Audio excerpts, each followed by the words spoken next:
Syllabus लगभग आप लोग जानते ही होंगे, लेकिन अपन थोड़ा सा क्या कर लेते हैं, चर्चा कर लेते हैं।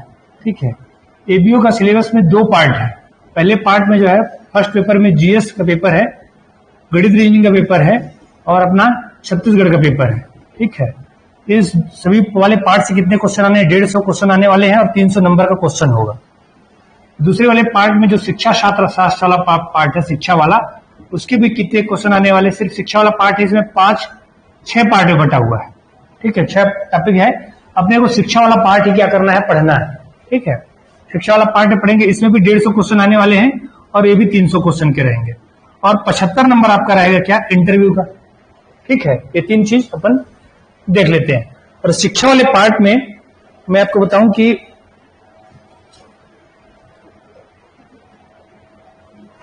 कई टॉपिक हैं, है ना। शिक्षा वाले पहले वाले चैप्टर में जो है क्या क्या चीजें हैं वो देख लीजिए एक बार। सेकेंड पेपर में से अपन अभी सेकेंड पेपर ही पढ़ रहे हैं। सेकेंड पेपर की जरूरत है ज्यादा लोगों को, है ना। सेकेंड पेपर की इसलिए जरूरत पड़ता है क्योंकि फर्स्ट पेपर सब लोग तैयार कर रहे होते हैं, सब लोग लगभग सब लोग तैयार करके रखे हुए हैं।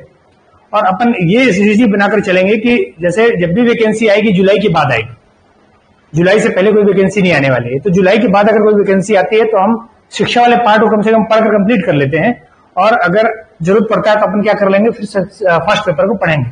शिक्षा वाले पहला वाला जो टॉपिक है उसमें एक तो शिक्षा का क्या है, अर्थ एवं विकास है,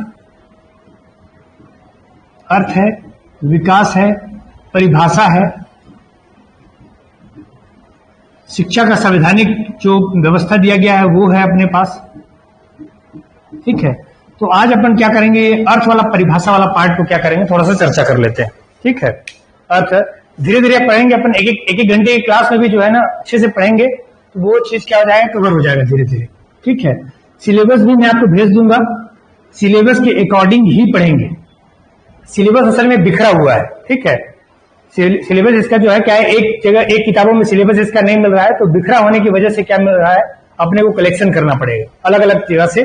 मैं आपको जहां से आपको मैं पढ़ा रहा हूं, जहां से स्रोत बता रहा हूं, उनको स्रोत को भी समय समय पर बताता रहूंगा। मूल स्रोत जगह अपने को जो है ना 2 किताबों से मिल रहा है, एक तो एमए की कुछ किताबों से मिल रहा है, बीए के कुछ टॉपिक से मिल रहा है, संवैधानिक वगैरह वो कॉन्स्टिट्यूशन से मिल जा रहा है और एनसीईआरटी की बुक से मिल रहा है। चौथा, इग्नू की किताब कुछ है, उनमें इग्नू की किताब में जो शिक्षा शास्त्र वाला जो पार्ट है, एमए का जो पार्ट है, वहां से अपने को क्या मिल रहा है, पार्ट मिल रहा है। तो अपन मैं आपको पीडीएफ भी बिल्कुल भेजते रहूंगा, जो मूल स्रोत है उनको भी पीडीएफ भेजते रहूंगा और उनके जो कलेक्शन है वो कलेक्शन को क्या करते रहूंगा, मैं उनको भी भेजते रहूंगा, जो हैंड रिटन होंगे। ठीक है, मेरे बनाए हुए होंगे नोट्स, उनको मैं भेजते रहूंगा। जो लोग ऑनलाइन में तैयारी कर रहे हैं उन लोगों के लिए एक तो लाइव क्लास है,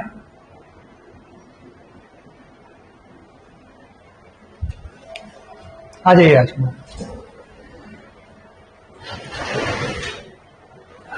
आपके मित्र भी आए हैं, अकेले आए हैं आप? अच्छा, तो जिन लोग लाइव में आना चाहते हैं लाइव क्लास भी अटेंड कर सकते हैं। लाइव क्लास में क्या होता है, ऐप में ऐसा सिस्टम दिया गया है कि 5 घंटे बाद वो क्या हो जाता है, रिकॉर्डेड क्लास में बदल जाता है। तो जिन लोगों को लगता हो कि नहीं डाटा ज्यादा कंज्यूम हो रहा है, वो लोग क्या कर सकते हैं, वो उसमें रिकॉर्डेड वीडियो देख सकते हैं। इसमें मैं आपको क्या दूंगा, जो मूल स्रोत है, मूल स्रोत का पीडीएफ दूंगा मैं आपको, और साथ में मैं आपको दूंगा हैंड रिटन जो मेरा वाला होगा नोट्स, उसका जो है पीडीएफ मैं आपको बनाकर भेज दूंगा। ठीक है, ये पीडीएफ आपको क्या करना है, अगर आप पीडीएफ से नोट्स बनाना चाहते हैं तो आप नोट्स बना लीजिएगा, अगर आप नोट्स नहीं बनाना चाहते हैं तो क्या कर सकते हैं, आप इसको प्रिंट करा सकते हैं। ठीक है, एक जगह बना रहेगा, एक जगह कलेक्शन रहेगा। मेरे से सब जानने का उम्मीद मत रखिएगा, मुझे मतलब मूल स्रोत मैं आपको दिखाऊंगा, मूल स्रोत को भी पढ़िएगा, खुद से भी पढ़ने की कोशिश कीजिएगा। हम एक कलेक्शन कर रहे हैं कि एक कलेक्शन देख रहे हैं कि उसको सरल भाषा में विश्लेषण जैसे कर सके, अपन सरल भाषा में अपन समझ सके, तो उन सब चीजों का उम्मीद रखिएगा। सब कुछ जानने का मत रखिएगा, खुद आपसे भी प्रयास करिएगा, क्योंकि आपका भी एक वो बनता है, जिम्मेदारी बनता है, क्योंकि खुद के लिए प्रयास कर रहे हैं, मेरे को पेपर देना नहीं है, तो इसलिए क्या करना होगा, आपको खुद से मेहनत करना होगा और तैयारी खुद को करनी होती है। ठीक है, कोचिंग सेंटर सिलेक्शन नहीं देते हैं और कोई टीचर भी आपको सिलेक्शन नहीं दे सकता, सिलेक्शन आपके अंदर है और उस सिलेक्शन को बाहर निकालने के लिए आपको क्या करना पड़ेगा, आपको खुद मेहनत करनी होगी। ठीक है, मूल स्रोत मैं बताऊंगा, उनके महत्वपूर्ण चीजों को मैं बताऊंगा और मूल स्रोतों में जो शब्द समझ में नहीं आ रहे हैं उनका सही विश्लेषण करके मैं आपको बताऊंगा कि उसके सही अर्थ क्या है, किन किन टॉपिक पर पिछले बार क्वेश्चन पूछे गए थे, क्या क्वेश्चन बन सकता है, हम उस पर चर्चा करते चलेंगे। ठीक है। जैसे जैसे समय आता जाएगा मैं आपको तरीका भी बताता जाऊंगा। अपन सबसे पहले क्या कर रहे हैं, शिक्षा का जो परिभाषा और अर्थ वाला जो पार्ट है वो अपन पढ़ने की कोशिश कर रहे हैं। और उसमें देखिएगा, ये एक ऐसा टॉपिक है मैं आपको बताऊं जिसमें समझना ज्यादा है, फैक्ट बहुत कम है। ठीक है, दैट्स व्हाई ये अपने को क्या करना पड़ेगा, ये मैं ऐसे आपको पीडीएफ बना कर दूंगा, इसमें अर्थ एवं परिभाषा होंगे अलग अलग जगह से, और इन जगहों पर कहां से लिया गया है वो भी मैं आपको बताता चलूंगा कि कहां से लिया गया है, इनकी परिभाषा कहां से लिए गए हैं, इनका मतलब कौन सा स्रोत है, और वो स्रोत भी आपको मैं दूंगा। ऐसा नहीं होगा कि स्रोत मैं नहीं दूंगा, मूल किताबें भी आप पढ़ते रहेंगे, भले आपके पास आपको खरीदने की जरूरत नहीं है। ठीक है, और ये चीजें जो है वो ऑनलाइन ऑफलाइन दोनों को उपलब्ध रहेगा। ठीक, अपन सबसे पहले आज शिक्षा करते हैं, शिक्षा का अर्थ एवं अर्थ के बारे में पहले देखते हैं। शिक्षा का अर्थ होता क्या है, शिक्षा का अर्थ अगर सामान्य अर्थ में देखें, जो हम लोग प्राप्त कर रहे हैं, जो अभी प्राप्त कर रहे हैं, वो भी एक प्रकार का शिक्षा का तरीका है, शिक्षा का माध्यम ही है। जो प्राप्त करते हैं हम स्कूलों में प्राप्त करते हैं वो भी एक प्रकार का शिक्षा है। तो जनरली जब हम शिक्षा के बारे में बात करते हैं तो हमको वही याद आता है। कौन याद आता है कि जो स्कूल में हमने पढ़ा है, जो एकेडमिक तैयारी की है, जो परीक्षा ली है, जो पेपर दिया है, वही हमको शिक्षा के रूप में याद होता है। लेकिन सच मायने में जो शिक्षा का जो व्यापक तरीके से होता है, शिक्षा का मतलब ये हो जाता है कि हम जीवन भर सीखते हैं, और जीवन भर जो सीखते हैं मतलब जन्म के उपरांत भी, जब हम पैदा होते हैं तो पूरे सीढ़ी के समान रहते हैं, हमारे अंदर कुछ भी नहीं होता है, लेकिन जीवन पर्यंत मृत्यु के पहले तक हम कुछ न कुछ सीख रहे होते हैं, कुछ न कुछ अनुभव से सीख रहे होते हैं। ठीक, वो अनुभव ही एक प्रकार का क्या है, शिक्षा है। तो अलग अलग लोगों ने अलग अलग तरीके से परिभाषित किया है इसको, और अलग अलग लोगों ने क्या बताया, अलग अलग जानकारी दी है। शिक्षा का अर्थ अगर आप देखेंगे तो भारतीय परंपरा में संस्कृत से आया हुआ है शिक्षा शब्द, और जो पाश्चात्य परंपरा है उस परंपरा में एजुकेशन शब्द से आया हुआ है, एजुकेशन से वहां पर बनता है। तो भारतीय परंपरा में शिक्षा के दो शब्दों से, दो धातुओं से बन, क्योंकि जो भारतीय परंपरा जो मतलब संस्कृत भाषा का अगर शब्द यूज करें तो जो है धातु से, कोई भी शब्द का अर्थ जो है धातुओं से बनता है। तो धातु के आधार पर देखें तो शिक्ष और साक्ष्य दो धातु हैं, उस धातु के आधार पर हमको क्या मिलता है, शिक्षा का अर्थ पता चलता है क्या है। और अगर इंग्लिश माध्यम में देखें, मतलब पाश्चात्य दर्शन के आधार पर देखें, पाश्चात्य विचारधारा के आधार पर देखें, तो एजुकेशन के जो शब्द है, एजुकेयर, एजुकेटम, एजुकियर, इन शब्दों से क्या, वो लैटिन के शब्द है। एजुकेशन शब्द किसका है, अंग्रेजी का शब्द है, लेकिन जो एजुकेशन शब्द आया है वो एजुकेशन शब्द भी कहां से आया है, लैटिन से आया। ठीक, तो हम पहले उसके बारे में देख लेते हैं कि शिक्षा का अर्थ के रूप में किस रूप में है। तो पहले देख लेते हैं भारतीय परंपरा में। भारतीय परंपरा में एक तो पहला जो शब्द होता है शिक्ष धातु से आया हुआ है, पहला किससे आया हुआ है, शिक्ष धातु से, और दूसरा जो आया है वो कौन से धातु से आया हुआ है, साक्ष्य धातु से। शिक्ष और साक्ष्य धातु जो किसके हैं, संस्कृत के हैं। ये परंपरा किससे है, भारतीय परंपरा जो है हमेशा संस्कृत से आती है। ठीक, और शिक्ष धातु का जो अर्थ होता है उसका अर्थ होता है सीखना या ज्ञान प्राप्त करना। ठीक, शिक्ष धातु का अर्थ क्या हुआ, सीखना या ज्ञान प्राप्त करना, जबकि साक्ष्य धातु का अर्थ होता है अनुशासन में रहना, अनुशासन में रहना या नियंत्रण में रहना। ठीक, दोनों चीज भारतीय परंपरा के आधार पर है। सीखना या ज्ञान प्राप्त करना, स्कूलों हम जाते हैं, सीखते हैं, ज्ञान प्राप्त करते हैं, और साथ में कैसा ज्ञान प्राप्त करते हैं, अनुशासन के साथ और नियंत्रण के साथ। अव्यवस्थित तरीके से ज्ञान प्राप्त नहीं करते हैं अपन। अनुशासन में रहकर हमको ये करना होता है कि हमको चरित्र का निर्माण कैसे करना है, कैसे हमको कैसे गणवेश का धारण करना है, कैसे स्कूल में जाना है, किस तरीके से पंक्तिबद्ध तरीके से जाना है, टीचरों का सम्मान करना है। हम अनुशासन में रहते हैं, समय से पहले जा नहीं सकते, समय से पहले आ नहीं सकते, तो इन अनुशासनों का भी प्रयोग करते हैं, और इस अनुशासन का प्रयोग करते करते नियंत्रण में रहते हुए अपन क्या करते हैं, सीखते हैं या ज्ञान प्राप्त करते हैं। तो भारतीय परंपरा में दो तरीका है, एक शिक्ष धातु से और एक साक्ष्य धातु से। शिक्ष धातु का अर्थ है सीखना या ज्ञान प्राप्त करना, और साक्ष्य धातु का अर्थ है अनुशासन में रहना या नियंत्रण में रहना। यह क्लियर होना चाहिए। दूसरा चीज, पश्चिमी परंपरा में अगर देखेंगे आप, पश्चिमी परंपरा में,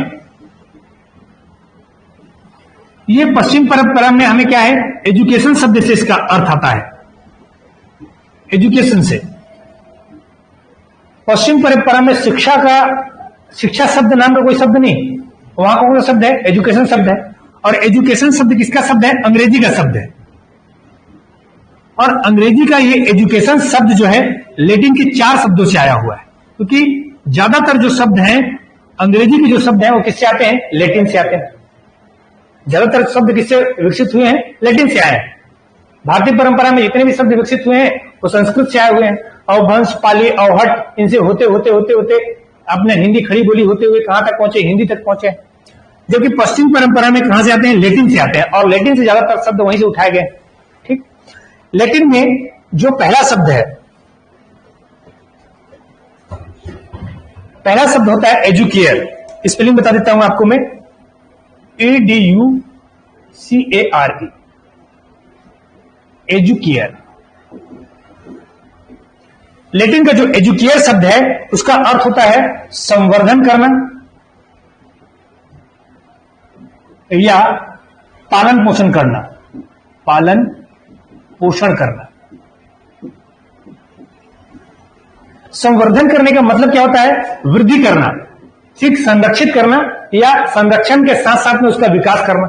जब संरक्षण के साथ किसी चीज का विकास किया जाता है तब उसको क्या कहते हैं? संवर्धन करना कहते हैं। ये किसका अर्थ है? एजुकेयर का अर्थ है। केयर से आता है, केयर देखभाल करना। केयर शब्द किससे आया हुआ है? देखभाल करने से आया हुआ है। तो संवर्धन करना और पालन पोषण करने के लिए लैटिन का शब्द क्या है? एजुकेयर। दूसरा जो शब्द है वो है एजुकेयर, CERE, एजुकेयर बोलते हैं इसको। ठीक, एजुकेयर जो शब्द है वो बनता है विकसित करना, विकसित करना, या दूसरा इसका अर्थ होता है बाहर निकालना, बाहर निकालना।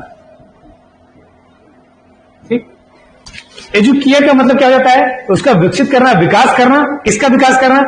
किसी व्यक्ति का, ठीक है, किसी छात्र का विकास करना, किसी व्यक्ति का विकास करना, ये क्या कहलाएगा?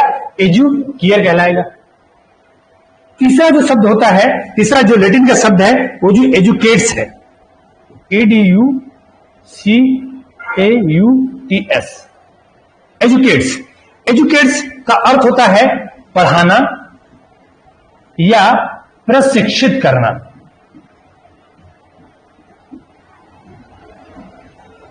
जो सबसे नजदीक शब्द यही है। शिक्षा शब्द का जो अर्थ अपन लगाते हैं, एजुकेशन का सबसे नजदीक अगर कोई शब्द है तो वो कौन सा शब्द है? एजुकेट्स। एजुकेट्स का मतलब होता है पढ़ाना, एजुकेशन देना और प्रशिक्षित करना, यानी ट्रेन करना उसको। ठीक, और चौथा इसका शब्द है एजुकेटम, ADUCATUM। एजुकेटम का अर्थ होता है शिक्षण कार्य करना, शिक्षण कार्य करना। शिक्षण कार्य करने का मतलब है अध्यापन कराना, यानी पढ़ाना। जो मैं कर रहा हूं आपको, ये किसके तरीके जाता है? एजुकेटम में आ जाता है। ठीक, तो एजुकेयर का मतलब हो जाता है क्या? संवर्धन करना या पालन पोषण करना। एजुकेयर का मतलब होता है विकसित करना या बाहर निकालना। एजुकेट्स का अर्थ होता है पढ़ाना, प्रशिक्षित करना, और एजुकेटम का अर्थ होता है शिक्षण कार्य करना या अध्यापन करवाना, ठीक है, या पढ़ाना। अब एजुकेयर, एजुकेट्स और एजुकेटम, ये सब किसके शब्द हैं? लैटिन के शब्द हैं, इंग्लिश के शब्द नहीं है। ध्यान रखिएगा इस चीज को, किसके शब्द हैं? ये लैटिन के शब्द हैं। ठीक, ये शब्द की व्युत्पत्ति हुई है। शब्द की व्युत्पत्ति के बारे में क्या ध्यान रखना है आपको? शब्द की व्युत्पत्ति के बारे में धीरे इतना ध्यान रखना है कि संस्कृत, भारतीय परंपरा में संस्कृत से आया हुआ है और संस्कृत से शिक्षा और शास्त्र से आया हुआ है। दूसरा, लैटिन के 4 शब्दों से आया हुआ है। कौन कौन से शब्द हैं? एजुकेयर, एजुकेयर, एजुकेट्स और एजुकेटम। ये 4 शब्द लैटिन के और 2 शब्द संस्कृत के ध्यान रखने हैं आपको, जो शिक्षा शब्द के अर्थ को क्या करते हैं? व्युत्पत्ति करते हैं। शिक्षा शब्द वहां से आया है, या तो शिक्ष धातु से आया है या एजुकेशन से आया हुआ है। भारतीय परंपरा में शिक्षा से आता है और इसमें एजुकेशन शब्द है अंग्रेजी परंपरा में। ठीक, तो शिक्षा शब्द कहां से आया है ये क्लियर हो गया। ठीक, आगे बढ़े। फिर शिक्षा शब्द का अर्थ क्या होता है? शिक्षा शब्द का अर्थ वही होता है जो हम लगाते हैं, एक तो पढ़ना और दूसरा सीखना। पढ़ाना का जो कार्यक्रम होता है वो आपके कुछ जीवन के कुछ हिस्से तक होता है, लेकिन सीखने का जो कार्यक्रम होता है वो जीवन पर्यंत चलता है। ठीक, तो 4 अर्थ है इसके। एक व्युत्पत्ति के अर्थ में है, एक संकुचित अर्थ में है, एक विश्लेषण के अर्थ में है, और एक जो है वास्तविक या व्यापक अर्थ में। शिक्षा का अर्थ, पहला अर्थ अगर देखें तो व्युत्पातिक अर्थ बोलते हैं इसको। कौन सा अर्थ बोलते हैं? व्युत्पातिक।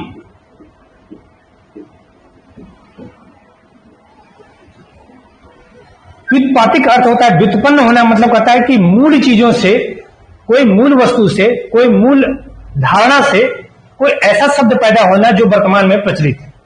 ठीक, तो शिक्षा शब्द भी वर्तमान में प्रचलित है, शिक्षा या एजुकेशन शब्द प्रचलित है। इसका व्युत्पातिक अर्थ क्या होगा कि ये अंग्रेजी के एजुकेशन से आया हुआ है, और अंग्रेजी का एजुकेशन का अर्थ होता है शिक्षित करना। शिक्षित करना, किसको शिक्षित करना? स्टूडेंट को, छात्र को शिक्षित करना। किसके द्वारा? शिक्षक के द्वारा। तो इसमें 2 तत्व हमेशा मौजूद रहेंगे। एक क्या रहेगा? शिक्षक, और दूसरा क्या रहेगा? छात्र। इस प्रक्रिया में समाज नहीं होता है। एजुकेशन की प्रक्रिया में समाज नहीं होगा। एजुकेशन यानी व्युत्पातिक अर्थ में अगर हम देखें तो व्युत्पातिक अर्थ में क्या होता है? शिक्षित करना, एजुकेशन से संबंधित है। ठीक, दूसरा अगर देखें आप किस अर्थ में? संकुचित अर्थ में।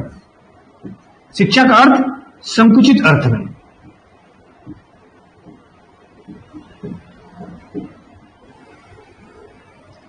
संकुचित अर्थ में इसका अर्थ क्या होता है? वही जो आप लगाते हैं विद्यालय में अक्षर ज्ञान। विद्यालय में अक्षर ज्ञान जो होता है वो अक्षर ज्ञान ही क्या कहलाता है? आपका संकुचित अर्थ में शिक्षा का अर्थ होता है, जो जनरली हम लगाते हैं। इसका अर्थ हम क्या लगाते हैं कि विद्यालय में, स्कूल में पढ़ने जा रहे हैं, माने शिक्षा प्राप्त कर रहे हैं। ठीक, तो इसका संकुचित अर्थ में देखा जाए विद्यालय में अक्षर ज्ञान। इसके अलावा आप कह सकते हैं क्या? किताबी ज्ञान। इसमें भी अनिवार्य तत्व के रूप में क्या होता है? शिक्षक, छात्र, और एक अनिवार्य तत्व और उसमें जुड़ जाता है विद्यालय। ठीक, संकुचित अर्थ में विद्यालय में अक्षर ज्ञान या किताबी ज्ञान। दूसरा क्या होगा? शिक्षक होगा, एक छात्र होगा, और दूसरा क्या होगा? विद्यालय। तीसरा तत्व होगा इसमें हमेशा मौजूद। समाज यहां भी मौजूद नहीं होता है। संकुचित अर्थ में भी समाज मौजूद नहीं होता है। व्युत्पातिक अर्थ में अगर देखें तो एजुकेशन, एजुकेशन का अर्थ होता है शिक्षा करना। शिक्षक में 2 क्षेत्र है, शिक्षा और एक छात्र। दूसरा संकुचित अर्थ में देखें विद्यालय में अक्षर ज्ञान या किताबी ज्ञान। इसमें शिक्षक, छात्र और विद्यालय 3 पार्ट हो गए इसके। क्लियर? तीसरा इसका अर्थ होता है विश्लेषण के अर्थ में।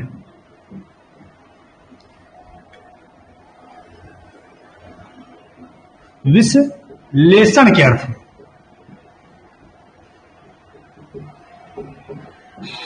हम किसका विश्लेषण कर रहे हैं? शिक्षा शब्द का, या फिर हम विश्लेषण कर रहे हैं एजुकेशन शब्द का। ठीक, तो विश्लेषण के अर्थ में इसका क्या अर्थ होता है? विश्लेषण के अर्थ में इसका अर्थ होता है कि ये एक ऐसी प्रक्रिया है, एक मनोवैज्ञानिक प्रक्रिया है।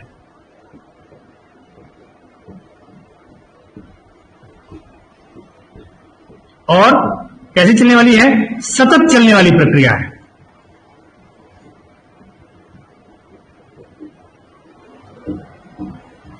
साथ में कैसी प्रक्रिया होती है? उद्देश्यपूर्ण प्रक्रिया है।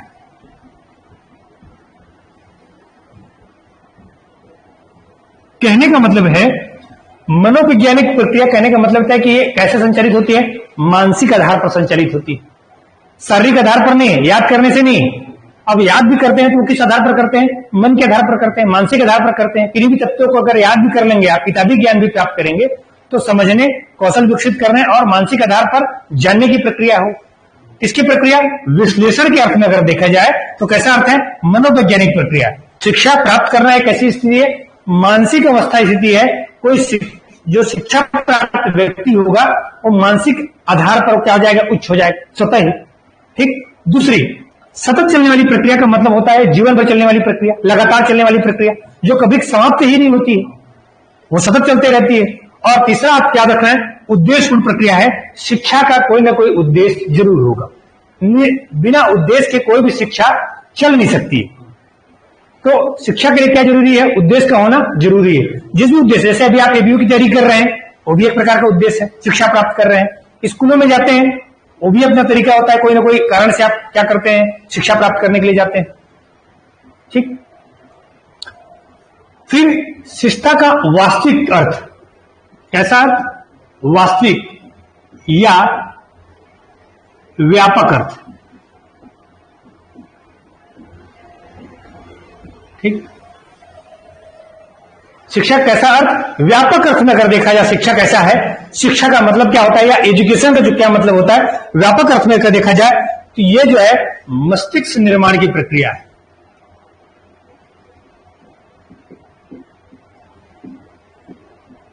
कैसी प्रक्रिया है? मस्तिष्क निर्माण की प्रक्रिया है। व्यापक अर्थ में देखा जाए तो कैसी प्रक्रिया है?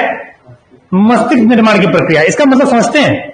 इसका मतलब वहां से समझिए, मुगली को तो जानते हैं, मुगली को हर आदमी जानता है।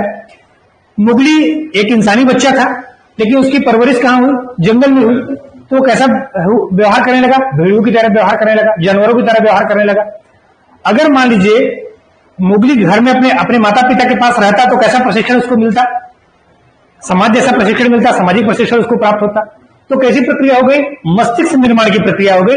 जिस परिवेश में वो रहने लगा उस परिवेश के हिसाब से उसका क्या हो गया? कार्यक्रम बन गया।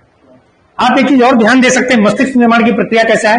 अगर कोई अंग्रेज कहां पैदा होता है? इंग्लैंड में पैदा होता है, तो बचपन में वो अंग्रेजी बोलना शुरू करता है, और मान लीजिए उसको छत्तीसगढ़ ले आया जाए पैदा होने के साथ ही, तो छत्तीसगढ़ी बोलेगा।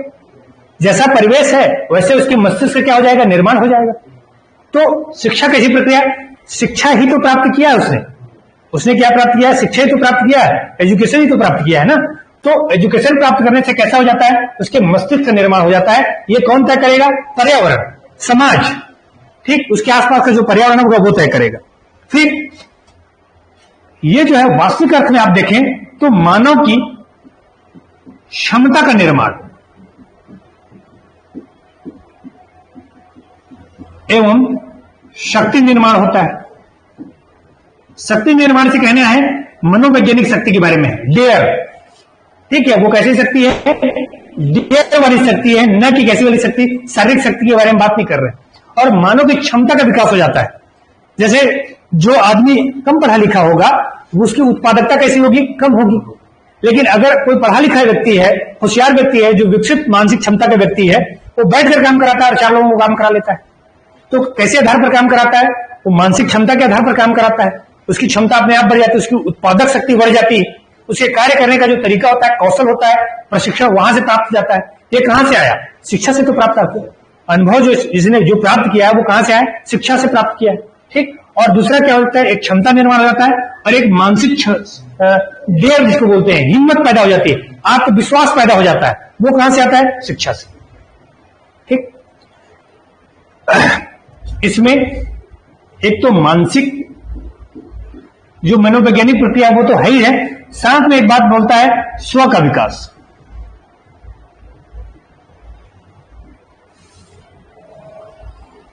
स्व का विकास। अब जैसे महात्मा बुद्ध थे, तो महात्मा बुद्ध को आत्मज्ञान कहां से प्राप्त हुआ? उन्होंने खुद को जान लिया, खुद को जान लिया तो स्व का विकास हो गया। आत्म का विकास भी आप इसको कह सकते हो, खुद का विकास हो गया। ये कहां से आया? शिक्षा से आया। तो अगर संकुचित अर्थ में आप अगर देखते हैं, जैसे यहां हमने देखा व्युत्पत्ति के अर्थ में क्या देखा कि एजुकेशन का मतलब क्या होता है? किताबी ज्ञान प्राप्त करना, पढ़ाई करने चले गए, एजुकेशन से आ गया। दूसरा संकुचित अर्थ में हमने देखा विद्यालय में गए, किताब पढ़े, गुरुजी ने पढ़ाया, पर वह लिखकर आ गए, आंसर लिखकर आ गए, नंबर पा लिया, डिग्री मिल गया। इसके अर्थ में हो गया संकुचित अर्थ में। विश्लेषण के अर्थ में आप देखेंगे तो कैसी प्रक्रिया है? मनोवैज्ञानिक प्रक्रिया है, सतत चलने वाली प्रक्रिया है और उद्देश्यपूर्ण प्रक्रिया है। लेकिन जब आप वास्तविक या व्यापक अर्थ में आप देखते हो, कोई उद्देश्य नहीं होता है। तो उद्देश्य इतना बड़ा होता है कि कोई उद्देश्य रह नहीं आता। उद्देश्य का मतलब उद्देश्यों से भी बाहर हो जाते हैं। उद्देश्य अब कैसा उद्देश्य हो गया है? स्व का विकास करना, जो असीमित है। आप खुद का विकास कितना कर सकते हो? असीमित कर सकते हो आप विकास। जितना बुद्ध ने किया, जितना महावीर ने किया, उतना उससे ज्यादा विकास कर सकते हैं हम। सत्य को जान लेना। ठीक। तो वो कैसा विकास हो गया? ये व्यापक अर्थ में अगर देखें तो मस्तिष्क का निर्माण हो जाता है। क्षमता और शक्ति, क्षमता और शक्ति कैसी? वो भी असीमित होती, कोई सीमा नहीं है। आप जितनी क्षमता बढ़ाना चाहें बढ़ा सकते हैं। अंबानी ने ज्यादा बढ़ा लिया, हम थोड़ा कम बढ़ा कर रखे हुए हैं। आइंस्टीन ने ज्यादा बढ़ा लिया, हम उससे भी कम रखे हुए हैं। तो हर व्यक्ति का क्षमता और निर्माण कैसे हो रहा है? व्यापक अर्थ में अगर देखा जाए तो स्व का विकास, आत्म का विकास और इतना असीमित विकास कर लेना जो शिक्षा का कोई सीमा नहीं। तो शिक्षा के 4 अर्थ को याद रखिएगा। पहला जो है व्युत्पातिक अर्थ के रूप में, जो एजुकेशन शब्द से आया हुआ है, शिक्षा शब्द से आया हुआ है। दूसरा संकुचित अर्थ में याद रखिएगा, किताबी ज्ञान के बारे में है। विद्यालय वाले पार्ट वाले, विद्यालय में जाना किताबी ज्ञान के बारे में है इसमें, जिसमें शिक्षक, छात्र और विद्यालय होते हैं। मनोवैज्ञानिक में जाएंगे आप तो मनोविज्ञान में शिक्षक जो है, ये इसमें समाज ज्यादा होता है। समाज होगा एक, और एक क्या होगा, मानव। और तीसरे वाले पार्ट में जाएंगे, इसमें क्या होता है, समाज के साथ साथ में समाज तो होगा ही, मानव तो होगा ही, और इसके अलावा जो है अनुभव जुड़ जाता है। इसमें क्या जुड़ जाता है, अनुभव। अनुभव के आधार पर व्यक्ति क्या करता है, सीखता चला जाता है, सीखता चला जाता है। और ये जीवन पर्यंत वाली घटना है, जीवन पर्यंत ही कुछ ना कुछ सीख रहा होता है। ठीक, ये आगे अपन यहां ऑनलाइन वालों को समझ में आ रहा है, आप लोग चेट करके बता सकते हैं। मैं चेट देख रहा होता हूं आप लोगों का, तो जो चीज समझ में आ रहा है, जो सवाल नहीं जो कुछ सवाल पूछना चाहते हैं, तो वहां से सवाल भी आप पूछ सकते हैं। ठीक, ये शिक्षा का अर्थ था और उसकी व्युत्पत्ति के बारे में था कि इसकी क्या क्या अर्थ है। अब अपन देख लेते हैं थोड़ा परिभाषा के बारे में, अलग अलग लोगों ने क्या क्या परिभाषा लिखा है।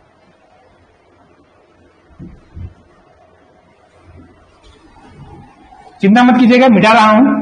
अगर आप नहीं लिख पाए होंगे तो नोट्स आपको मिल जाएगा, उपलब्ध हो जाएगा नोट्स। ठीक, पर डे के नोट्स मिल जाएंगे और टॉपिक वाइज नोट्स भी आपको उपलब्ध हो जाएंगे। ठीक, इसमें जो ऐप में दिया हुआ है, जो लोग भी अभी ऑनलाइन देख रहे हैं, ऐप में ऐसा दिया हुआ है कि आप बैच में जाइएगा। सबसे पहले जब आप रिकॉर्डेड वीडियो देखना चाहते हैं, पुराने वीडियो देखने चाहते हैं, तो आप जाइएगा कहां, नीचे तरफ लिखा हुआ है बैच। बैचेस के बाद जब जाइएगा तो सबसे ऊपर में देखिएगा, वहां पर लिखा हुआ है ओवरव्यू। ओवरव्यू को स्लाइड करते जाइएगा, स्लाइड करते जाइएगा, वहां पर लिखेगा आपको लाइव क्लास। लाइव क्लास में वीडियो क्या हो जाते हैं, स्टोर हो जाते हैं। और लाइव क्लास के आगे जब जाएंगे तो वहां पर स्टडी मटेरियल लिखा होगा। स्टडी मटेरियल में जब जाएंगे तो आपको वहां पर स्टडी मटेरियल मिल जाएगा। आप लोगों को मैं पीडीएफ दे दूंगा, या व्हाट्सएप पर लेना चाहेंगे ऐप पर भी जोड़कर आप लोग देख सकते हैं। ठीक, ऑफलाइन वाले और ऑनलाइन वाले क्या कर सकते हैं, बैच में पहले जाइएगा, फिर आप जाइएगा कहां, आपके ओवरव्यू में, ऊपर वाले में, और स्लाइड करते हुए आप लाइव क्लास में जाइएगा। लाइव क्लास के बाद वो होता है, और नहीं होगा तो मेरे को फोन कर लीजिएगा, मैं आपको बता दूंगा। ठीक, वहां पर आपको मिल जाएगा। तो बगल में चैट का भी ऑप्शन रहता है, कुछ पूछना चाहते हैं तो आप चैट भी कर सकते हैं। ठीक, कुछ सवाल हो तो आप कॉल करके भी मेरे सवाल पूछ सकते हैं, और साथ में आप क्या कर सकते हैं कि व्हाट्सएप पर भी मैसेज भी कर सकते हैं, या फिर चैट बॉक्स में आप एक क्वेश्चन डाल देंगे तो मैं उसका आंसर दे दूंगा। शिक्षा की परिभाषा, शिक्षा की परिभाषा। अब बहुत सारे लोगों ने बहुत सारी परिभाषाएं दी, तो अपन उसको ग्रुप वाइज बांट लेते हैं कि कौन से लोगों ने कौन कौन से रूप में बढ़ाया है। अगर परिभाषा को देखोगे आप तो एक आधार पर है आध्यात्मिक आधार पर। आध्यात्मिक आधार पर, आध्यात्मिक आधार पर बहुत सारे लोगों ने दिया है। इसमें प्रमुख कौन है, जैसे सुकरात है, अरस्तु है, गांधी जी है, पाणिनि है, अरविंद है, विवेकानंद है। इन्होंने किस रूप में दिया है, शिक्षा को एक अध्यात्म स्वरूप माना है, आत्म स्वरूप माना है, और अध्यात्म से जोड़कर बताते हैं। दूसरा आध्यात्मिक आधार पर अगर देखें आप तो ऋग्वेद है, यजुर्वेद है, शंकराचार्य इन लोग हैं। दूसरा जो आधार अगर आप देखना चाहेंगे तो दूसरा कौन सा है, जन्मजात शक्ति के रूप में, कि शिक्षा कैसा है, जन्मजात शक्ति है। जन्मजात शक्ति के रूप में इसको परिभाषित किया है। और तीसरा मिश्रित वाले हैं। ठीक, इसमें जवाहरलाल नेहरू है, कौटिल्य है, और कौन है, राष्ट्रीय शिक्षा नीति के अनुसार उसकी क्या परिभाषा है, ये सारी चीजें हैं। ठीक, तो सबसे पहले अपन क्या देख लेते हैं, आध्यात्मिक आधार पर शिक्षा का जो अर्थ है, किसके आधार पर, आध्यात्मिक आधार पर। आध्यात्मिक आधार पर अगर आप देखेंगे, सबसे पहले आप देखिए ऋग्वेद को। भारतीय परंपरा में अगर माना जाए इतिहास का पहला स्रोत है तो वो कौन सा स्रोत है, ऋग्वेद है। इतिहास में आप लोग पढ़े हैं, पहला लिखित तो साक्ष्य अगर मिलता है तो कहां से मिलता है, ऋग्वेद से प्राप्त होता है। ठीक, और ऋग्वेद में शिक्षा शब्द का जो इस्तेमाल किया गया है वो किसके लिए किया गया है, उसमें बताया गया है कि शिक्षा जो है वो मानव को आत्मविश्वासी, आत्मविश्वास और आत्मविश्वासी एवं स्वार्थहीन बनाती है।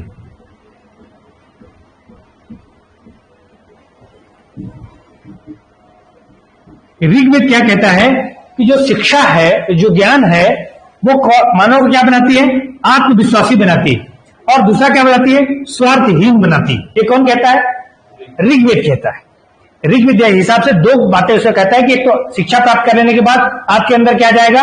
आत्मविश्वास पैदा हो जाएगा स्वतः ही, और दूसरा हो जाएगा कि आप स्वार्थहीन हो जाओगे, परोपकार के लिए काम करना शुरू कर दोगे, और परोपकार के लिए जो भी काम कर रहे हो वो कैसे होना शुरू हो जाएगा? आत्मविश्वास हो जाएगा। पहले के लोग पहले शास्त्रार्थ किया करते थे, शिक्षा प्राप्त करने के बाद पहले क्या करते थे? शास्त्रार्थ किया करते थे। तो साक्षात शास्त्रार्थ कब कैसे हो सकता था? जब हर कोई व्यक्ति ज्ञान प्राप्त कर लेता। ठीक। दूसरा जो इसका परिभाषा दिया गया है यजुर्वेद के हिसाब से, यजुर्वेद में कहा गया है कि शिक्षा जो है अमरत्व को प्रदान करती है।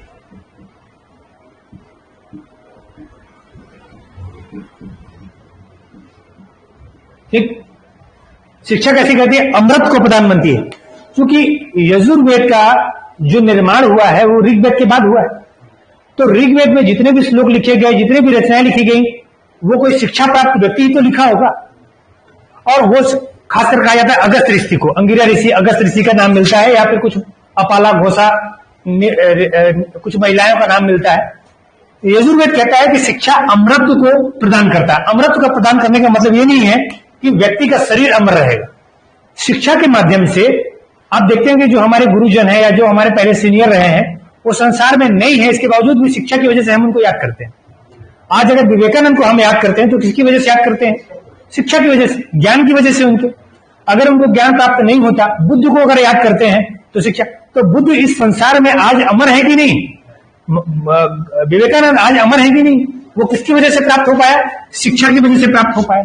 ये कौन कहता है? यजुर्वेद कहता है कि शिक्षा अमृत को प्रदान करता है। मतलब व्यक्ति रहे या न रहे, व्यक्ति लेकिन हमेशा मौजूद रहेगा, मानसिक आधार पर या जिस भी आधार पर रहे वो पता ही रहेगा हमको।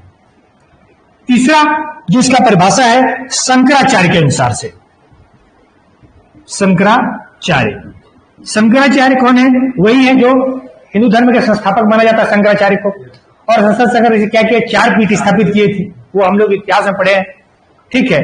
उन पीठों के आधार पर उन्होंने क्या कहा कि शिक्षा क्या है?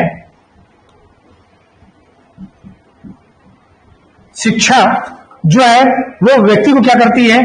मुक्ति प्रदान करती है, प्रदान करती है। शंकराचार्य ऐसा इसलिए कह रहे हैं क्योंकि शंकराचार्य ज्ञान मार्गी थे। तो ज्ञान मार्ग के वे व्यक्ति लोग हैं, वो क्या कहते हैं कि मुक्ति अगर प्रदान मिल रही है तो मुक्ति कब मिलती है? ज्ञान प्राप्त कर लेने के बाद। किसका ज्ञान प्राप्त करने वाला? मैं कौन हूं? तो मैं कौन हूं? शंकराचार्य ने क्या बताया कि उन्होंने क्या किया था? अद्वैतवाद का प्रतिपादन किया था। तो शंकराचार्य के हिसाब से जब हम व्यक्ति खुद को जान लेगा और वो ये जान लेगा कि मैं उस ईश्वर का ही हिस्सा हूं, उस ईश्वर का क्या हूं? हिस्सा हूं। अगर ये ज्ञान प्राप्त कर लेगा तो हम जन्म मरण के बंधन से क्या हो जाएंगे? मुक्त हो जाएंगे। और जन्म मरण के बंधन से मुक्त हो जाना ही क्या कहलाएगा? मुक्ति प्राप्त कर लेना होगी। हम उस परमपिता परमात्मा के गोद में कहीं ना कहीं खो जाएंगे। वो जो ज्योति स्वरूप है या जिस भी स्वरूप है या जिस भी ईश्वर को हम मानते हैं, उस ईश्वर में, ईश्वर के ज्योति पुंज के रूप में हम क्या हो जाएंगे? समाहित हो जाएंगे, उसमें डूब जाएंगे, या उसमें एकाकार हो जाएगा हमारा। तो शंकराचार्य क्या कहते हैं? ये मुक्ति प्रदान करती है। क्योंकि ज्ञान मार्गी है तो ज्ञान को बताते हैं कि मुक्ति का साधन क्या है? ज्ञान। अगर पतंजलि के बारे में कहते तो वो योग को मुक्ति का साधन बताता। अगर आप शाक्य दर्शन में जाते तो उसको वो क्या बताता है? प्रकृति को मुक्ति का रास्ता बताता है। तो हर दर्शन के लोग अलग अलग बताते हैं। शंकराचार्य ने क्या बताया कि शिक्षा क्या है? शिक्षा जो है मुक्ति है। मतलब शिक्षा कहने का मतलब ज्ञान, ज्ञान जो है मुक्ति का राह है, यह शंकराचार्य ने बताया। और चौथा सबसे महत्वपूर्ण है गौतम बुद्ध का। गौतम बुद्ध, उनको भी ज्ञान प्राप्त हुआ था। तो गौतम बुद्ध के हिसाब से क्या कहते हैं कि जन्म से लेकर जन्म मरण के, जन्म एवं मरण के बंधन से मुक्त हो जाना, ये भी वही कहते हैं। जैसे शिक्षा मुक्ति प्रदान करती है, इनका भी कहना है कि ज्ञान प्राप्ति के बाद व्यक्ति क्या करता है, जन्म मरण के चरण से क्या हो जाता है, मुक्त हो जाता है। अगर वो जान ले कि मैं कहां से आया हूं और मुझे कहां जाना है, तो फिर अब किसी चीज का दुख ही नहीं रह जाएगा। बहुत सारे अष्टांगिक मार्ग भी उन्होंने बताया है और दुख के कारण भी बताए हैं। तो उन्होंने क्या बताया कि जन्म मरण के चक्र से ही अपन क्या हो सकता है, अगर ज्ञान प्राप्त कर ले, शिक्षा प्राप्त कर ले। ये किस स्रोतों में, आध्यात्मिक आधार पर है। ऋग्वेद कहता है कि शिक्षा मानव को आत्मविश्वासी बनाती है और स्वार्थहीन बना देती है, परोपकारी काम करता है, उपकार का काम करता है। यजुर्वेद कहता है कि ये अमृत प्रदान करता है, व्यक्ति कभी न कभी किसी न रूप में अमृत के रूप में रह गए। शंकराचार्य कहते हैं कि शिक्षा मुक्ति प्रदान करती है। और कौन कहता है, गौतम बुद्ध सेम कहते हैं कि जन्म मरण के बंधन से मुक्त हो जाता है, फिर कभी पैदा ही नहीं होता। ये आध्यात्मिक आधार पर शिक्षा का ये बताते हैं, क्या परिभाषा बताते हैं। दूसरा जो अर्थ है, जन्मजात शक्ति के रूप में शिक्षा कैसी है, मानव की जन्मजात शक्ति के रूप में।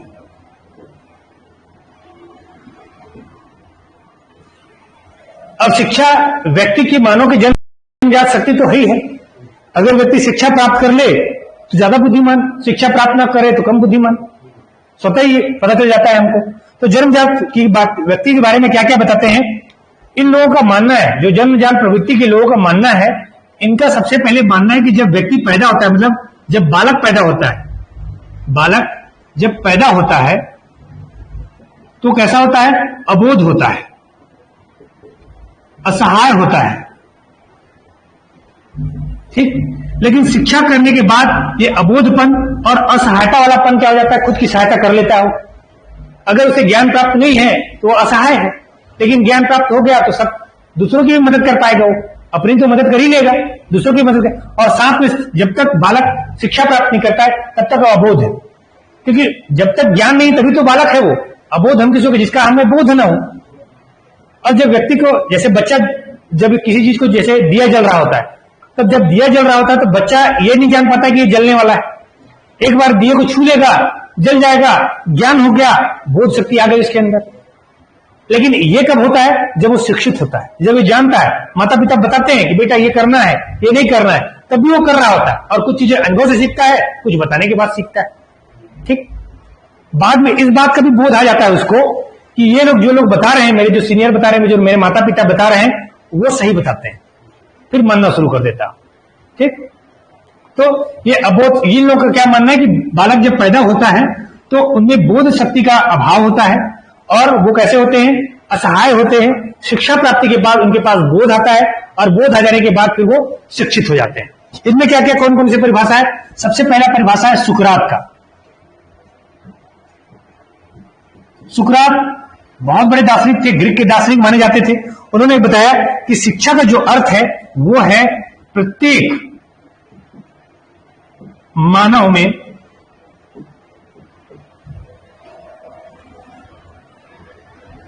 प्रत्येक मानव के, लिख लीजिए, प्रत्येक मानव के मस्तिष्क में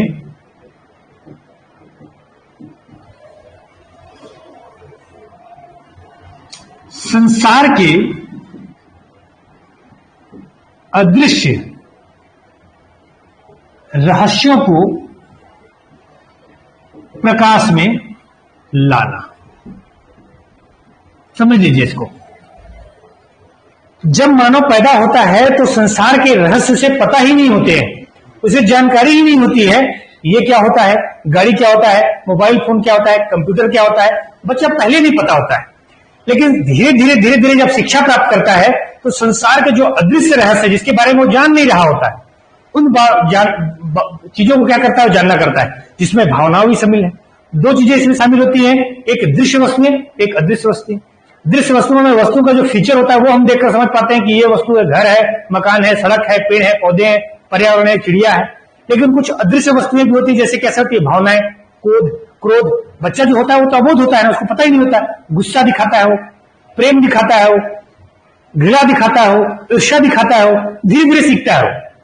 तो शिक्षा क्या है, सुकरात के हिसाब से कि मानव का जो मस्तिष्क है उसमें संसार का जो अदृश्य रहस्य है, जब तक हम जान नहीं रहे हैं वो सब रहस्य है। जिस दिन हमने जान लिया वो क्या है, रहस्य खत्म हो गया, वो रहस्य शब्द नहीं रह गया उसके लिए। जब तक आप किसी चीज के बारे में पढ़ते नहीं है तो आपको लगेगा कि वो रहस्य है आपके लिए, लेकिन जब आप उसके बारे में जान जाते हो तो रहस्य नहीं रह जाता है।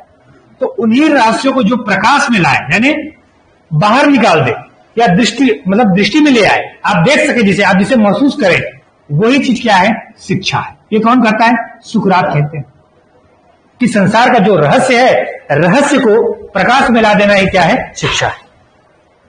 दूसरा, अरस्तु, ये भी बड़े दार्शनिक है।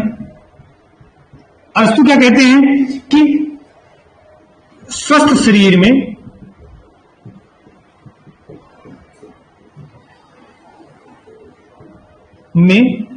स्वस्थ मस्तिष्क,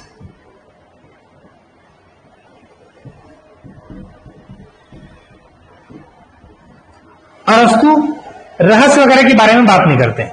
वो कहते हैं जिसका शरीर स्वस्थ है उसके दिमाग में मस्तिष्क स्वस्थ रहेगा।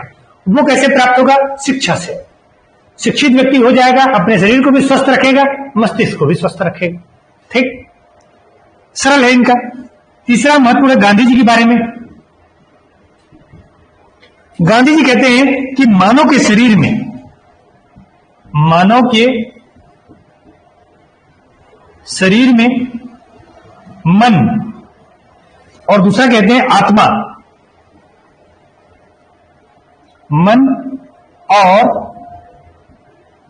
आत्मा के सर्वोच्च गुणों, मानव शरीर के मन और आत्मा के सर्वोच्च गुणों को व्यक्त करना,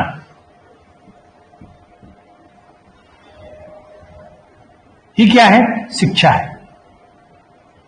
गांधी जी कहते हैं कि शिक्षा का मतलब सीखना नहीं है।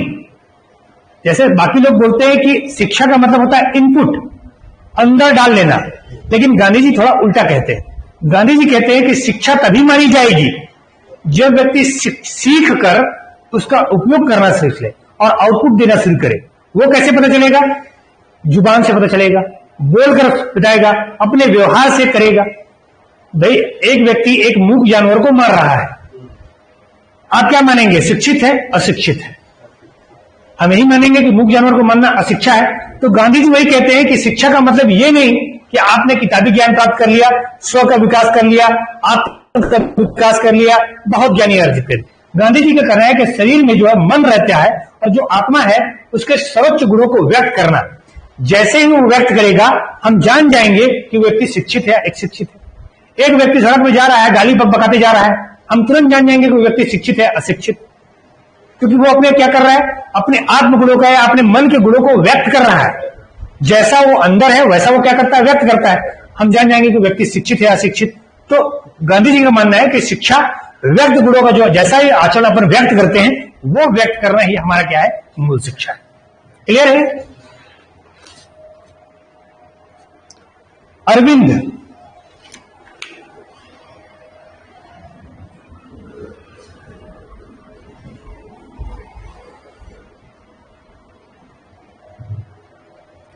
महर्षि अरविंद क्या कहते हैं? अरविंद कहते हैं, अरविंद घोष है, वही अरविंद घोष है जो स्वतंत्रता सेनानी थे, पांडिचेरी में चले गए, उन्होंने योग विद्या वगैरह का अध्ययन किया। बहुत सारा अध्ययन करने के बाद अपने शिक्षा के बारे में अपना विचार व्यक्त करते हैं। तो इनमें शिक्षा का विचार में बताया, सिर्फ एक लाइन बताया, आत्म का विकास। अगर हम आत्म का विकास करते हैं वही हमारी मूल क्या है? शिक्षा है। आत्म का विकास नहीं हुआ, शिक्षा नहीं हुआ। आत्म का विकास करेंगे तो क्या होगा? शिक्षा कहलाएगा। ठीक। इसके बाद पाणिनि। पाणिनि कहते हैं कि वह प्रशिक्षण जो मानव प्रवृत्ति से प्राप्त हुआ, वह प्रशिक्षण जो मानव की प्रवृत्ति से प्राप्त हुआ है। इसमें ध्यान रखना है प्रवृत्ति। जिस व्यक्ति ने मानवीय गुणों के आधार पर जो प्रशिक्षण प्राप्त किया है, देखिए, जो अगर जानवर ने कोई प्रशिक्षण प्राप्त किया है, क्या आप उसको शिक्षा कहेंगे? नहीं कहेंगे। मानव प्रवृत्ति के आधार पर जो हमने ज्ञान ग्रहण किया है, हम शिक्षा सिर्फ उसे कह सकते हैं। उसको शिक्षा नहीं कर सकते कि अगर किसी जानवर को तोता को रट के सिखा दिया आपने, रटा दिया, हम उसको शिक्षा नहीं करेंगे।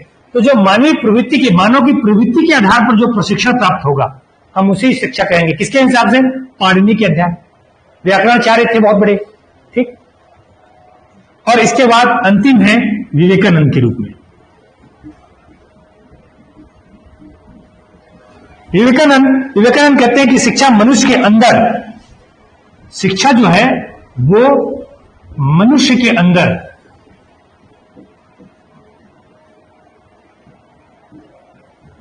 शिक्षा कैसा है? मनुष्य के अंदर सन्निहित पूर्णता की अभिव्यक्ति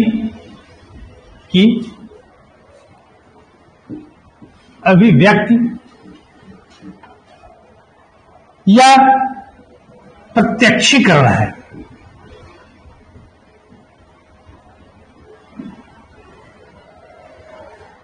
ज्ञान प्राप्त करना विवेकानंद के अनुसार शिक्षा वही है जो मनुष्य के अंदर सन्निहित, मतलब जो भीतर बैठा हुआ हो, ठीक, पूर्णता को व्यक्त करता हो, अभिव्यक्त करता हो, या उसका क्या करता हो? प्रत्यक्षीकरण करता हो, परिपक्वता दिखाता हो उसके अंदर। कहने का मतलब है मैच्योरिटी दिखाए। जब तक मैच्योर व्यक्ति नहीं हो पाया है तब तक वो कैसा नहीं माना जाएगा? शिक्षित नहीं माना जाएगा। ये गांधी जी से कुछ हद तक मैच करता है। गांधी जी बोलते हैं जब परिपक्व व्यक्ति होगा, शिक्षा प्राप्त कर लेगा, तो परिपक्व व्यक्ति जैसा व्यवहार करता है, अपना प्रत्यक्षीकरण कर रहा है इसमें भी, तो इनके हिसाब शब्दों में क्या दिखता है कि मनुष्य में जो पूर्णता, कंप्लीटली कुछ गुण होंगे, कुछ व्यवहार होगा जो कैसा करेगा? उसका अभिव्यक्ति कर रहे होंगे, आप उसको बाहर निकाल रहे होंगे, आउटपुट कर रहे होंगे, ठीक, और उसका प्रत्यक्षीकरण कर रहे होंगे, तब अपन क्या कर सकते हैं? उसे शिक्षा मान सकते हैं। ये अर्थ है परिभाषा किसके आधार पर? कि विवेकानंद के आधार पर। सुकरात वगैरह कैसे बोलते हैं कि मानव की जन्मजात शक्ति के आधार पर बताते हैं, ठीक। फिर अन्य छोटे छोटे और परिभाषाएं हैं, जैसे जवाहरलाल नेहरू वगैरह का राष्ट्रीय शिक्षा नीति वगैरह का, उनके परिभाषा को भी देख लेते हैं अपन, क्या क्या परिभाषा है।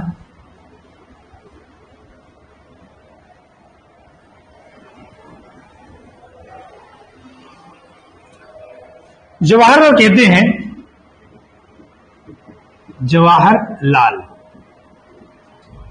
जवाहरलाल कहते हैं शिक्षा हमारी सामाजिक सांस्कृतिक विरासत है। शिक्षा क्या है? हमारी सामाजिक सांस्कृतिक विरासत है। एक सवाल है आप लोगों से,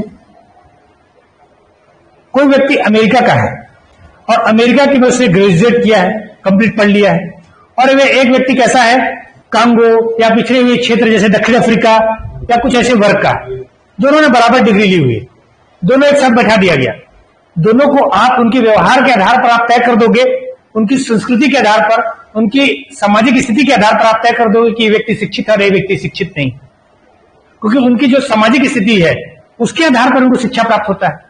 वही उनका सामाजिक विरासत भी है। जो जिस समाज में रहता है वैसे ही सामाजिक स्थिति को क्या करता है? दर्शाता है। हम छत्तीसगढ़ी संस्कृति को दिखाएंगे, कोई व्यक्ति होगा एमपी वाला एमपी संस्कृति को दिखाएगा, शिक्षा वही है, लेकिन हम अपनी संस्कृति के आधार पर, हमारे सांस्कृतिक विविधता के आधार पर, हमारे सामाजिकरण के आधार पर अपने शिक्षा को क्या करते हैं? व्यक्त करते हैं, ठीक। तो जवाहरलाल नेहरू क्या कहते हैं कि शिक्षा हमारी कैसी है? सामाजिक और सांस्कृतिक विरासत है। विरासत मतलब जो हमको एक पीढ़ी से दूसरी पीढ़ी में प्राप्त होता है, ठीक। दूसरा, राष्ट्रीय शिक्षा नीति के अनुसार, राष्ट्रीय शिक्षा नीति के अनुसार, राष्ट्रीय शिक्षा नीति ने क्या किया है कि इसके अनुसार शिक्षा जो है, एकदम सरल परिभाषा है, लोगों को सुसंस्कृत बनाता है, बस। कैसा बनाता है? सुसंस्कृत बना देता है, अपनी संस्कृति को सीखने लायक बना देता है, ठीक। इसके अलावा कौटिल्य ने कहा, यह ध्यान रखना है आपको, जवाहरलाल को भी याद रखना है, कौटिल्य ने कहा, कौटिल्य ने अपनी सारी बात कहां कही है? अर्थशास्त्र में, ठीक।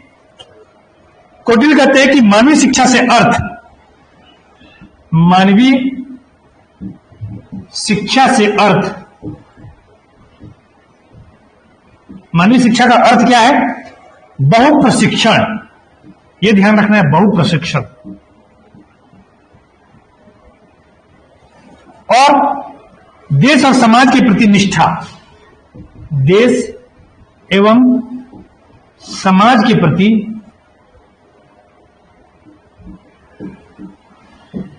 निष्ठा उत्पन्न करे।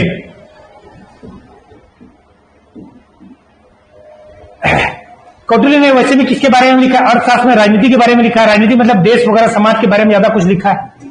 इसीलिए बार बार कहते हैं कि पहला चीज तो कहते हैं कि बहु प्रशिक्षण है। कहने का मतलब यह है, बहु प्रशिक्षण का अर्थ है कि एक डायमेंशन में कभी भी शिक्षा प्राप्त नहीं होती है। जैसे आज हम जिस समाज में रहते हैं, समाज भी हमें प्रशिक्षण दे रहा होता है। समाज हमें ईमानदारी के बारे में भी सिखाता है, समाज हमें चालबाजी के बारे में भी सिखाता है, समाज हमें चतुर चालाक बनने के लिए भी सिखाता है। अलग अलग तरीके से हमको बताता है। समाज ही तो बताता है। एक ही समाज में रहने वाला व्यक्ति, एक ही खाना खाने वाला व्यक्ति, एक ही जैसे कपड़ा पहनने वाला व्यक्ति, एक चोर निकल जाता है, एक पुलिस निकल जाता है। वो कैसे होता है? बहु प्रशिक्षण की वजह से। अलग अलग डायमेंशन के लोग अलग अलग तरह का शिक्षा दे रहे होते हैं। अपने आप में सब तो शिक्षा है ना, चाहे अच्छी हो चाहे बुरी, है तो शिक्षा ही हो। भाई चोर भी चोरी करता है, गलत काम जरूर करता है, लेकिन बिना बुद्धि के कर सकता है क्या? नहीं, वो को भी उतना ही बुद्धि लगाना पड़ता है जितना एक पुलिस वाले को लगाना पड़ता है, उतना ही अहमियत बनाना पड़ता है। दूसरा चीज, राजनीति वाला चीज जोड़ देते हैं। ये कौटिल्य राजनीतिक व्यक्ति हैं। देश और समाज के प्रति निष्ठा, अगर उसके अंदर समझदारी है तो वो कैसे पड़ेगा? देश के प्रति देशभक्त रहेगा, ईमानदार रहेगा, और निष्ठा रखेगा, मतलब एकता की भावना रहेगी उसके अंदर। सम्मान करेगा अपने देश का, और अपने देश के लिए किसी से भी लड़ सकता है। भक्ति भाव रहेगा उसके प्रति, देश के प्रति। ये कौन कहता है? कौटिल्य कहते हैं। और अंतिम लिख लीजिए, विश्वविद्यालय अनुदान आयोग। इसके हिसाब से शिक्षा का अर्थ है, ये बहुत सारा कहता है, बाकी चीजों को नकार देता है। बाकी चीजें, बहुत सारी चीजों को क्या करता है? वो नकारता है। उनमें कौन कौन सी चीजों को नकारता है देख लीजिए। ये कहता है कि शिक्षा जो है जीविका प्राप्त करने का साधन मात्र नहीं है। जीविका प्राप्त करने का साधन मात्र नहीं है। हम लोग अभी जैसे एबीयू की तैयारी कर रहे हैं, क्यों कर रहे हैं भाई? जीविका प्राप्त करने के लिए। मैंने कोई शिक्षा प्राप्त की है इसलिए, क्योंकि पढ़ाने के लिए मेरी जीविका प्राप्ति का साधन है। तो ये कहता है कि शिक्षा सिर्फ जीविका प्राप्ति का साधन नहीं। ऐसा मत समझो कि सिर्फ जीविका प्राप्त होता है, नौकरी सिर्फ इससे मिलता है। दूसरा कहता है, न ही ये क्या है, न ही ये विचारों का पालन पोषण है। विचारों का पालन पोषण है। ये भी कहता है कि एक तो आजीविका का साधन नहीं है, न सिर्फ विचारों का पालन पोषण, मतलब दार्शनिक टाइप का सिर्फ विचार करना इसका काम नहीं। ऐसा नहीं हो कि शिक्षा प्राप्त कर लिया, दार्शनिक बन गए और अब सिर्फ क्या कर रहे हैं? अपन सिर्फ विचार कर रहे हैं, सुख पर विचार कर रहे हैं, दुख पर विचार कर रहे हैं, ज्ञान पर विचार कर रहे हैं। ऐसा नहीं। शिक्षा प्राप्त करना सिर्फ आजीविका और क्या नहीं करना है? इसका विचारों का पालन पोषण करना नहीं। और बोलता है कि न ही नागरिकता का स्कूल है, का स्कूल है। न ही नागरिकता का स्कूल मतलब नागरिकों को प्रशिक्षण देने का जगह भी नहीं। शिक्षा क्या है? न तो जीविका आजीविका प्राप्त करने का साधन है, न ही विचारों का पालन पोषण करने का साधन है, और न ही नागरिकता के स्कूल मतलब नागरिकता को सिखाने वाला चरित्र है। ये क्या है? ये बोलता है ये आत्मा के जीवन का आरंभ है। ये क्या है असल में? ये सब तो है ही, लेकिन सिर्फ नहीं। ये सब है, लेकिन सिर्फ इनका एक काम नहीं। इसका क्या कहना है? इसका काम कि ये आत्मा के जीवन का आरंभ है। आत्मा के जीवन का आरंभ है, शरीर का नहीं, मानव के शरीर का नहीं, बल्कि किसका विकास कर रहा है? आत्मा के जीवन का आरंभ कर रहा है।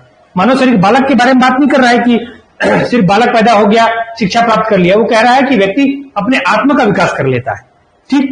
दूसरा, आत्मा के सत्य खोजने का साधन है। सत्य को खोजने का साधन है। आत्मा का सत्य क्या है? आत्मा का सत्य तो मूल रूप से यही है कि मैं कौन हूं और कहां से आया हूं और मुझे कहां जाना है। तो ये ज्ञान तो सबको पहले से ही बुद्ध ने दे दिया है कि मैं जो है एक कैसा हूं, आत्मा हूं और शुद्ध आत्मा हूं, परमात्मा से आया हुआ हूं, परमात्मा में लीन हो जाना है। ठीक, तो ये कहां से आएगा? ज्ञान से आएगा, शिक्षा से आएगा। ठीक, और तीसरा कहता है यह नेकी का अभ्यास है, नेकी का अभ्यास है। ठीक, अच्छे गुणों का अभ्यास है, नेक काम करने का अभ्यास है, इनका अभ्यास है। तो पहले हमने क्या देखा? शिक्षा का आध्यात्मिक अर्थ में ऋग्वेद क्या कहता है कि मानव को आत्मविश्वासी बनाएगा और निस्वार्थ बना देगा। ऋग्वेद कहता है कि अमृत को प्रदान कर देगा। फिर शंकराचार्य कहते हैं कि विद्या से मुक्ति मिल जाती है, और गौतम बुद्ध क्या कहते हैं कि जन्म मरण के चक्र से क्या हो जाएगा? मुक्त हो जाएगा। चार लोग थे इसमें। इसके अलावा जन्मजात शक्ति के रूप में कौन है? सुकरात। सुकरात क्या कहते हैं कि शिक्षा मानव मस्तिष्क में संसार के अदृश्य विचार को, संसार का जो अदृश्य विचार है उस विचार को प्रकाश में लाता है। वो कैसे आएगा प्रकाश में? शिक्षा से प्राप्त कर लेंगे तब। दूसरा, अरस्तु कहते हैं कि स्वस्थ शरीर में स्वस्थ मस्तिष्क, खुद का विकास हो जाएगा। गांधी जी कहते हैं कि मानव शरीर का जो मन और आत्मा का सर्वोत्तम जो गुण है उनको व्यक्त करना ही शिक्षा है। सिर्फ अव्यक्त रूप से रहेगा, पढ़ लिख कर चुपचाप बैठा रहेगा, वो शिक्षा नहीं, व्यक्त करेगा वो। तीसरा, पाणिनि कहते हैं कि वह प्रशिक्षण जो मानव की प्रवृत्ति को क्या होता है? प्राप्त करता है, वही प्रशिक्षण होगा सिर्फ। अरविंद कहते हैं कि आत्मा का विकास वो शिक्षा है। और विवेकानंद कहते हैं, गांधी जी से मिलता जुलता है इनका, सॉरी गांधी जी पहले आए कि विवेकानंद, तो विवेकानंद के शिक्षा से प्रभावित है गांधी जी का, संभवतः पढ़े होंगे वो। ठीक है, तो विवेकानंद क्या कहते हैं कि शिक्षा मनुष्य के अंदर सन्निहित पूर्णता में अभिव्यक्ति है और उसका प्रशिक्षण भी है, सॉरी प्रत्यक्षीकरण भी है। पूर्णता को जैसे अभिव्यक्त करते हैं, कंप्लीट दिखाते हैं, और जैसे आपका प्रत्यक्षीकरण होगा वैसे क्या होगा? शिक्षा दिखाई देगा हम। फिर जवाहरलाल कहते हैं कि हमारी सामाजिक सांस्कृतिक विरासत है, एक पीढ़ी से दूसरी पीढ़ी में हस्तांतरित हो रही होती है। राष्ट्रीय शिक्षा नीति कहती है कि सुसंस्कृत बनाने का लोगों को एक माध्यम है। और कौटिल्य कहता है कि यह मानवीय शिक्षा का प्रशिक्षण है जो देश के बहु प्रशिक्षण है, कई डायमेंशन में होता है, और जो देश के समाज के प्रति कैसा रखे? प्रेम रखे, निष्ठा रखे। विश्वविद्यालय आयोग कहता है कि यह आजीविका के साधन का मात्र नहीं है, विचारों का पालन पोषण मात्र नहीं है, नई नागरिकता का स्कूल है। ये तो क्या है? आत्मा के जीवन का आरंभ है, सत्य को जानने का साधन है और नेकी का अभ्यास है। ठीक, ये आपके क्या हो गए? परिभाषा हो गए। ठीक, तो आज इतने ही रखते हैं अर्थ और परिभाषा को। धीरे धीरे अपन आगे बढ़ाएंगे, एक एक घंटे क्लास को चलाएंगे। ठीक है, और बाकी लोग भी, आप जितने लोग भी हैं ऑनलाइन में, उनको शेयर कीजिए। ऐसा ना हो कि एक सप्ताह में अपने को क्लास बंद करना पड़ जाए। ठीक है, तो कम से कम क्या रहे हमारे पास आज बहुत कितने 10 लोग आए थे, अभी 6 लोग बचे ऑनलाइन में। तो अगर तैयारी करना चाहते हैं तो अच्छी बात है, और नहीं तैयारी करना चाहते हैं तो फिर कोई समस्या नहीं। ठीक है, तो क्या है ना, 2-4 लोगों में 10-12 लोगों में क्लास, कम से कम 15-20 लोग हैं तो क्लास चलाने में ठीक ठाक लगेगा। ठीक है, और उतनी मेहनत की जाएगी। ठीक है, सेकेंड पार्ट की भी तैयारी करेंगे। और मेन बात यह है कि अगर मान लीजिए जुलाई के बाद भी वैकेंसी आती है, दूसरे पार्ट को अगर आप कंप्लीटली तैयारी नहीं किए हैं तो लास्ट समय में जब वैकेंसी आने के बाद ये तैयारी नहीं हो सकती, क्योंकि आप फर्स्ट पार्ट को पढ़ना शुरू करेंगे, क्योंकि फर्स्ट पार्ट अपने आप में बहुत है, पूरा जीएस में, गणित रीजनिंग, पीएससी है पूरा। तो फर्स्ट पार्ट को पढ़ेंगे कि सेकंड पार्ट को पढ़ेंगे? ऐसी स्थिति में सेकंड पार्ट को आप जुलाई से पहले कोशिश अपन करेंगे कि जुलाई तक अपन क्या कर दें, सेकंड पार्ट को खत्म कर लें। और ये पोस्ट ही ऐसा है कि जो सेकंड पेपर की तैयारी बढ़िया से करेगा वही क्या कर सकता है, आगे बढ़ सकता है। फर्स्ट पेपर की तैयारी तो सब लोग कर रहे हैं, अब किए हैं, तो सेकंड पेपर की तैयारी इसमें मेन है। यही क्या करता है, आदमी को आगे बढ़ाता है, वही क्या करता है, पोस्ट दिलाता है। तो सेकंड पेपर की तैयारी, और क्योंकि नया सिलेबस है, नया पार्ट है, नया क्षेत्र है, तो सब आदमी को क्या करना पड़ेगा, पढ़ना पड़ेगा। जो पहले पढ़ रहा होगा, जो पहले, उसको रिवीजन का टाइम मिलेगा, उसको पढ़ाई करने का, रिवीजन का टाइम मिलेगा, क्वेश्चन हल करने का टाइम मिलेगा। इसलिए बिना समय गंवाए आप क्या कीजिए, क्लास को कंटिन्यू कीजिए, है ना। ठीक है, ऑनलाइन वाले कैसी लगी क्लास आप लोग बता सकते हैं। ठीक, और रोज अब 1-1 घंटे पढ़ेंगे। अभी तो 7 दिन तक क्लास चलेगी, 7 दिन के बाद अपन डिसाइड करते हैं कि आगे क्या करना है। ठीक, स्टूडेंट की संख्या के आधार पर 7 दिन डेमो रहेगा आप लोगों का सबका। ठीक ठीक ठीक, थैंक यू शुभम, ठीक गणेश, थैंक यू। ठीक है रोहित, आप लोग क्लास अटेंड कीजिए, और भी क्या लगेगा, धीरे धीरे अपन आगे बढ़ते जाएंगे। ठीक है, और लोगों को शेयर कर सकते हैं आप, अपने ग्रुप में लोगों को बता सकते हैं, जो लोग भी जुड़ना चाहें मेरे को नंबर मैसेज कर देंगे ऑनलाइन में, मैं इनको क्लास से जोड़ दूंगा।